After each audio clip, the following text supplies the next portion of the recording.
જામનગરની special TADA અદાલતે 1993ના ચકચારી ગોસાબારા હથિયાર લેન્ડિંગ કેસમાં 33 વર્ષ બાદ ચુકાદો જાહેર કર્યો છે।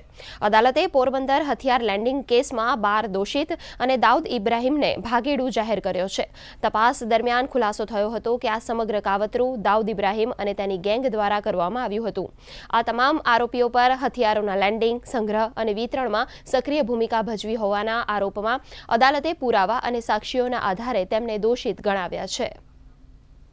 સમય બાદ મતલબ કે 1993માં ગોસાબારા મુકામે જે આરડીએક્સ ઉતારવામાં આવ્યું હતું અને આ આરડીએક્સ ઉતારી દેશમાં જુદી જુદી જગ્યાએ મોકલાવી અને આખું એક ષડયંત્ર રચવામાં આવ્યું હતું અને આ તપાસ 2018 સુધી સતત એમને ચાલુ હતી। 12 જેટલા આરોપીઓને સજા કરવામાં આવી છે, 11 જેટલા આરોપીઓનું અવસાન થઈ ગયું છે અને 30 જેટલા આરોપીઓને શંકાનો લાભ આપવામાં આવ્યો છે।